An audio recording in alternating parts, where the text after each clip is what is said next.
அறத்தான் வருவதே இன்பம், மற்றெல்லாம் புறத்த புகழும் இல.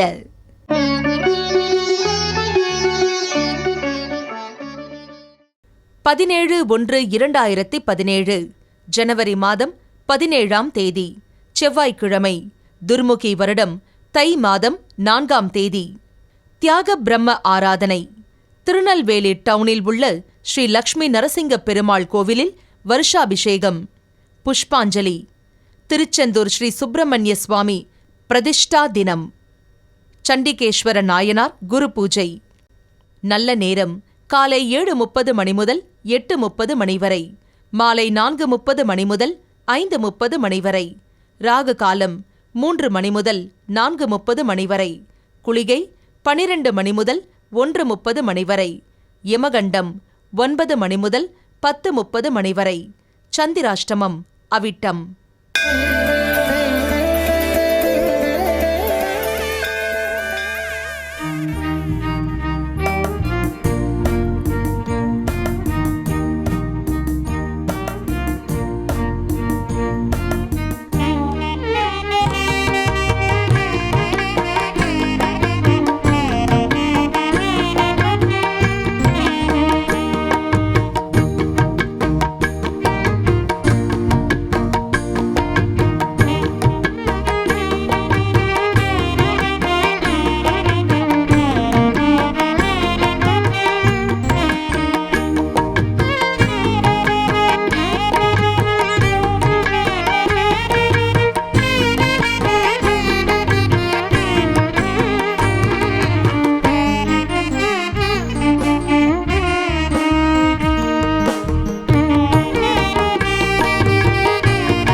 அற்புத சிந்தனைகளை அள்ளி கொடுக்கின்ற திருமந்திரம் 10ஆம் திருமுறை. அந்த 10ஆம் திருமுறையிலே 3000 பாடல்களையும் தினந்தோறும் ஒவ்வொன்றாக சிந்தித்து கொண்டே வருகிறோம். பல அருமையான செய்திகள், வாழ்வுக்கு தேவையான பல சிந்தனைகள். அந்த 5ஆம் தந்திரத்திலே 10வது தலைப்பு சகமார்க்கம். 7 பாடல்கள் உள்ளன. இறைவனுக்கு பக்கத்திலே அந்த தோழனாக நட்பாக இருக்கக்கூடிய தகுதியை பெறுதல் சகமார்க்கம். 1491வது பாடல். யோகமும் போகமும் யோகியர்க்கு ஆகுமால் யோகம் சிவரூபம் உற்றிடும் உள்ளத்தோர் போகம் புவியில் புருஷார்த்தம் சித்தியது ஆகும் இரண்டும் அழியாத யோகியர்க்கே. யோகமும் போகமும் யோகியர்க்கு ஆகுமால். இந்த போகம் யோகம் என்பது எதிர்ச்சொற்கள் என்று சொல்லலாம். நாமெல்லாம் எப்படி வாழுகிறோம் என்றால் போகியாக வாழுகிறோம். போகி என்றால் எல்லா விதமான மகிழ்ச்சியையும் சுகத்தையும் அனுபவிப்பார்கள். ஏன்னா எப்பொழுதும் மனிதன் ஒரு இடத்துக்கு போயிட்டான்னு வச்சுங்களேன், அவனுக்கு சாப்பாடு வேணும், தூக்கம் வேணும், தண்ணீர் வேணும், மகிழ்ச்சி வேணும், இன்பம் வேணும். இதெல்லாம் போகின்னு பேர். ஆனால் யோகிகள் இதையெல்லாம் எதிர்பார்க்கவே மாட்டாங்க. காட்டில் போய் தவம் இருக்கிறார்களே, அங்கே எவ்வளோ கொடிய மிருகங்கள் இருக்கின்றன. உணவு கிடைக்குமா, தண்ணீர் கிடைக்குமா, வசதி இருக்கிறதா? பிறகு ஏன் அங்கு போய் தவம் செய்கிறார்கள் என்றால், எல்லாம் அங்கு கொடுமையான மிருகங்கள் இருந்தாலும் அமைதி இருக்கிறது. அந்த அமைதியை வைத்து தவம் செய்கின்றார்கள். எந்த மிருகமும் எந்த மனிதனையும் தாக்காது. மனிதன் தாக்கினால்தான் அது தற்காத்து கொள்ள திருப்பி தாக்குமே ஒழிய, மிருகங்களெல்லாம் எதுவும் மனிதனை தாக்கி அழிக்க வேண்டும் என்று நினைக்கவே நினைக்காது. மனிதனை தவிர மனிதன் மட்டும்தான் தனக்கு எந்த துன்பமும் செய்யாவிட்டாலும் தனக்கு போட்டியாக இன்னொரு மனிதனை நினைப்பான். அவன் இருக்கிற வரைக்கும் நான் வாழ முடியாதுன்னு அவனை வீழ்த்த வேண்டும் என்று நினைப்பான். மிருகங்கள் அப்படி நினைக்காது. எனவே காட்டிலே போய் தவம் செய்தார்கள்.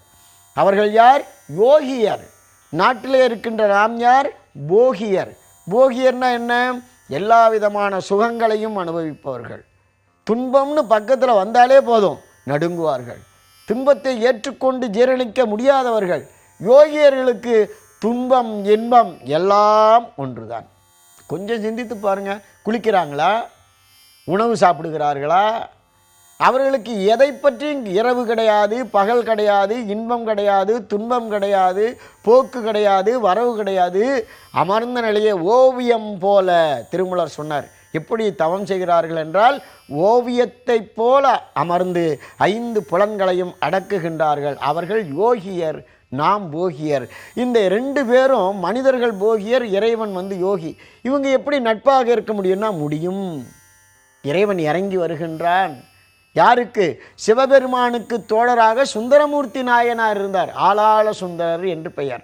இவருக்கு யார் நண்பர்னா, குபேரன் ஒரு நண்பர் சிவபெருமானை தோழனாக ஆக்கி கொண்டார். ஏழிசையாய் இசைப்பயனாய் இன்னமுதாய் என்னுடைய தோழனுமாய். சில பேர் தோழனுடைய தோல் அப்படி கை போட்டுப்பாங்க. தோல் கை போட்டு கொள்கின்றவன் தான் தோழன். அதுதான் தோல் கொடுக்கறதுன்றாங்க. அங்கே வைஷ்ணவத்தில் பார்த்தீர்கள் என்றால் அர்ஜுனனை கிருஷ்ணன் தோழனாக எடுத்துக்கொண்டார். மகாபாரதத்தில் அந்த அர்ஜுனனுக்கு என்னென்ன துன்பங்கள் வந்ததோ அத்தனையும் கிருஷ்ணர் தனதாக ஏற்றுக்கொண்டார். இந்த ஒரு பாவம் தான் சகமார்க்கம் என்று பெயர். அது எல்லாருக்கும் கிடைக்காது. எங்க கடவுளை நாம் பார்க்கிறதே கஷ்டம்னா எப்படிங்க நாம் அவரை போய் தோழராக ஏற்றுக்கொள்ள முடியும்? அதற்கு தவம் தேவை, ஞானம் தேவை. அந்த தவமும் ஞானமும் கைவரப் பெற்றால் இறைவனையே தோழனாக மேற்கொள்ளலாம். அப்படி இறைவனே தோழனாக வந்து விட்டால் நாம் சும்மாவாக இருப்போம்? அப்படி தான் சுந்தரரும் கொஞ்சம் எல்லை மீறினார். கொஞ்சம் எல்லை மீறினார். அவர் பார்த்தாரு, நண்பன் தானேன்னு கண்டும் காணாமல் இல்லை. நண்பனை என்ன செய்ய வேண்டும் தெரியுமா? உண்மையாக நண்பன் தவறு செய்கின்ற பொழுது எடுத்து சொல்ல வேண்டும். எடுத்து சொல்ல வேண்டும். அவன் கேட்காவிட்டால் இடித்து சொல்ல வேண்டும். அதான் இடித்துரைத்தல் வள்ளுவர். எடுத்துரைத்தல். அவன் கேட்கவில்லையா, இடித்துரை, ஒரு அடி அடி, அவன் வீழட்டும். ஏனென்றால் அவன் தவறு செய்யாமல் இருப்பான். அப்படித்தான் என்ன ஆகிவிட்டது? பறவையாரை திருமணம் செய்து கொண்ட சுந்தரமூர்த்தி நாயனார், சிவபெருமானே என்னுடைய தோழன், நான் கொஞ்சம் அப்படியும் இப்படியும் இருக்கலாம் என்று ஆசைப்பட்டு திருவொற்றியூரில் சங்கிலியாரை திருமணம் செய்து கொண்டார். அதை கூட இறைவன் ஏற்றுக்கொண்டார். ஆனால் சங்கிலியாருக்கு ஒரு சபதம் செய்தார், நின்னை பிரியேன் பிரியினும் தரியேன். திருவொற்றியூரில் சபதம் மீறி கால் அடி எடுத்து வைத்தார். காலடிப்பேட்டையில் திருவொற்றியூரில் இடது காலை வைத்தார், இடது கண் போயிற்று. வலது காலை வைத்தார், வலது கண் போயிற்று. 2 கண்ணையும் இழந்தார். அப்பொழுதுதான் சொல்லுகின்றார், சிவபெருமானே நீ என்னுடைய தோழன் என்று நம்பித்தானே நான் கொஞ்சம் இப்படியும் அப்படியும் இருந்தேன், என்னை தண்டிக்கலாமா, தோழனை தண்டிக்கலாமா? இங்குதான் ஒரு குறிப்பு இருக்கிறது. இறைவனுடைய ஆட்சியிலே அனைவரும் சமம். தவறு யார் செய்தாலும் தண்டிக்கப்படுவார்கள். உண்மை எங்கிருந்தாலும் அது உயர்த்தப்படும், உழைப்பு எங்கிருந்தாலும் அது உயர்த்தப்படும். ஆனால் தீமை எங்கிருந்தாலும் அது அழிக்கப்படும். 2 கண்களையும் இழந்து சுந்தரமூர்த்தி நாயனார் முகத்தில் கண்ணிழந்து எங்கனம் வாடுகன் முக்கணாம் பாட்டுப்பாடியே அவர் திட்டுறாரு. உனக்கு மட்டும் 3 கண்ணை வச்சிருக்கியாப்பா சிவபெருமானே, 2 கண்ணை பிடிக்கிட்டியாப்பா. சகமார்க்கம். அப்படி இறைவனை தன்னுடைய தோழமையாக ஏற்றுக்கொண்டு உரிமை பாராட்டுதல். அந்த உரிமை பாராட்டுதல் என்பதுதான் அதுக்கு ஒரு பூர்வ புண்ணியம் இருக்க வேண்டும். எல்லாரும் இறைவனை போய் நண்பனாக அடைய முடியாது, இறைவனை பார்க்கவே முடியாது, இறைவனை பற்றிய எண்ணங்களே வராது, இறைவனை பற்றிய சிந்தனைகளே வராது. நாம் எப்பொழுதும் இறைவனை நண்பனாக வைத்து கொள்ள வேண்டுமென்றால் தவம் செய்யணும். அந்த தவத்தினுடைய பலன் இருந்தால் இறைவன் அருகில் நெருங்கி வருவான். உனக்கு என்ன உறவு வேண்டும் என்று கேட்பான். சத்புத்திர மார்க்கமா, சகமார்க்கமா, தாசமார்க்கமான்னு கேட்டால் நீ என்னுடைய தோழனாக வர வேண்டும் என்றான் வருவான். அப்படி அந்த ஞானத்தின் பயனாக, புண்ணியத்தின் பயனாக சகமார்க்கம் என்பது வாய்க்கின்றது. அப்படி சகமார்க்கம் என்பது வருகின்ற பொழுது இறைவனே உங்களுக்கு நண்பனாக உங்கள் கூட வருகின்றார் என்று ஒரு சிந்தனை, அருமையான திருமந்திர சிந்தனை. அதைத்தான் இந்த 1491வது பாடலிலே யோகம் சிவரூபம் முற்றிடும் புருஷார்த்தம் சித்தியது, அறம் பொருள் இன்பம் வீடு தர்மார்த்த காம மோட்சம் என்பது புருஷார்த்தங்கள், அது சித்திக்கும் என்று இந்த திருமந்திரத்திலே மிக அழகாக குறிப்பிடுகின்றார்.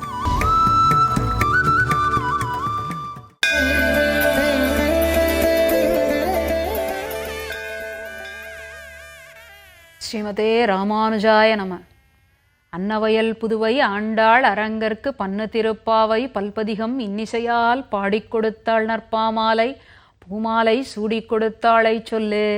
சூடிக் கொடுத்த சுடற்கொடியே தொல்பாவை பாடியருள வல்ல பல்வளையாய் நாடினி வேங்கடவர்க்கென்னை விதி என்ன விம்மாற்றம் நாம் கடவா வண்ணமே நல்கு. 10 ஆழ்வார்களுடைய பக்தியையும் ஒரு சேர அமையப் பெற்றவள் இந்த கோதை நாச்சியார். இயல்பாகவே பெண் என்பதனால் அந்த பரமாத்மாவினுடைய மீது அவள் கொண்ட பக்தி காதலாக மலர்ந்து நாயகி பாவம் எடுக்க வேண்டிய அவசியமில்லாமல் இயல்பாக அமைந்து கொண்டிருக்கின்றது. அப்படிப்பட்ட திருப்பாவையினுடைய பாசுரத்தின் நிறைவான பாசுரத்தில் நாம் நிற்கின்றோம். இதனை திருநாம பாட்டு என்று கூறலாம், பலஸ்ருதி என்றும் சொல்லிக் கொள்ளலாம். அப்படிப்பட்ட பாசுரத்திலே எம்பெருமானுடைய அழகான அந்த கூர்ம அவதாரத்தை காண்பிக்கின்றாள். அப்படி கூர்ம அவதாரம் எடுத்த பொழுது பெருமானுடைய கேசமானது இப்படியும் அப்படியும் அலைந்து கொண்டு இருந்ததாம். அந்த கேசத்தை பார்த்தே ஆசைப்பட்டாளாம் பிராட்டி. இன்று பல திரைப்படங்களிலே என்னுடைய தலைவன்தான் ஆண்மகன் என்று பறைசாற்றுகின்றார்கள். அதற்கெல்லாம் முன்பாகவே தாயார் தன்னுடைய பெருமானை எப்படி பேசுகின்றாள் என்றால் அதற்கு இந்த பாசுரம் ஓர் எடுத்துக்காட்டு. வங்கக்கடல் கடைந்த மாதவனை கேசவனை திங்கள் திருமுகத்துச் சேயிழையார் சென்றிரஞ்சி அங்கப்பறை கொண்ட ஆற்றை அணிபுதுவை பைங்கமல தன் தெரியல் பட்டர்பிரான் கோதை சொன்ன சங்கத் தமிழ் மாலை 30 தப்பாமே இங்கிப் பரிசுரைப்பார் 2 மால்வரை தோள் செங்கண் திருமுகத்துச் செல்வத் திருமாலால் எங்கும் திருவருள் பெற்று இன்புருவரெம்பாவாய். இந்த பாசுரங்களை சேவிப்பதனால் என்ன பலன் கிடைக்கும் என்றால், பெருமானை போன்ற பலனை கொடுப்பதற்காக பெருமான் காத்து கொண்டிருக்கின்றானாம். ஆண்டாளாக இல்லையே, ஆண்டாள் நிலையிலிருந்து நாம் சேவித்தாலும் கூட அப்படிப்பட்ட பேற்றை நாம் பெறலாம் என்று பாடுகின்றாள் ஆண்டாள். அந்த நிலையில் சொல்லுகின்ற பொழுது, இந்த வங்கங்கள் கப்பல்கள் நிறைந்த இந்த கடலை தேவர்கள் ஆசைப்பட்டனர் என்பதற்காக கடையச் சொன்னானாம் எம்பெருமான். அப்படி கடைகின்ற பொழுது மந்தர மலையை மத்தாக நட்டார்கள். அந்த மலையானது கடலிலே அழுந்திக் கொண்டிருக்கின்றது. அந்த மலையை தாங்கி பிடிப்பதற்காகவே தண்ணீரிலும் நீரிலும் வாழக்கூடிய ஒரு உயிரினமாக, கூர்மமாக, அதாவது ஆமையாக அவதரித்தானாம். அப்படி அவதரித்த பின்பு ஒரு பக்கம் நிற்கின்ற தேவர்களுக்கும் மறுபக்கம் நிற்கின்ற அசுரர்களுக்கும் தானே தன்னுடைய சங்கல்பத்தினாலே சக்தியை கொடுத்து தானே அந்த கடலை கடைந்து கொண்டிருந்தானாம். அப்படி ஆவேசப்பட்டு கடைந்து கொண்டிருக்கின்ற பொழுது அவனுடைய அழகான கேசங்கள் எல்லாம் கலைந்து ஒரு அழகிய தோற்றத்தை கொண்டனவாம். அதை பார்த்த உடனே அந்த கடலிலிருந்து வெளிப்பட்ட மகாலட்சுமியானவள், திருமகளானவள் எல்லோரும் பார்த்து கொண்டிருக்கின்ற பொழுது பெருமானுடைய திருமார்பிலே எழுந்தருளி விட்டாளாம். அப்பொழுது எல்லோரும் கேட்டார்களாம், இப்படி எல்லோரும் பார்த்து கொண்டிருக்க போய் வெட்கமே இல்லாமல் திருமாலினுடைய மார்பிலே எழுந்தருளி விட்டாளே என்று கேட்டனராம். அதற்கு பிராட்டி சொன்னாளாம், பார்ப்பதற்கு எல்லோரும் பெண்களாகவே தெரிகின்றனர். பெண்கள் முன்னர் ஒரு பெண்ணுக்கு வெட்கம் ஏற்படுமா என்ன? அதனால் என்னுடைய தலைவனுடன் நான் சேர்ந்து விட்டேன் என்றாளாம். அப்படிப்பட்ட அழகான பாசுரம். இந்த பாசுரத்தனை சேவிப்பதனால், இந்த திருப்பாவை முழுவதையும் சேவிப்பதனால் என்ன பலன் கிடைக்கும் என்றால், பெருமானை போன்ற சிறப்பான நிலையை அடையலாம். இதில் ஒன்றை மாற்றி சொன்னாலும், ஒன்றை விட்டுவிட்டு சொன்னாலும், எப்படி அழகான ஆபரணத்தில் ஒரு பகுதியோ ஒரு கல்லோ விழுந்து விட்டால் ரசிக்காதோ, பார்ப்பதற்கு அழகு பெறாதோ, அதை போல மாறிவிடும். அதனால் ஒன்றும் தப்பாமல் பாடுங்கள் என்று பாடினாள். ஒருவேளை முடியாமல் போனால் இதற்கு முன்பு நடந்த 29வது பாசுரத்தையாவது சேவித்துக் கொள்ளுங்கள். அதற்கும் வாய்ப்பில்லை என்றால் திருப்பாவையை பாடிய பொழுது ஏற்பட்ட நினைவையாவது கொண்டு கொள்ளுங்கள் என்று காண்பிக்கக்கூடிய ரொம்ப எளிமையான வழியை ஆண்டாள் காட்டக்கூடிய பாசுரம் இந்த நிறைவான பாசுரம்.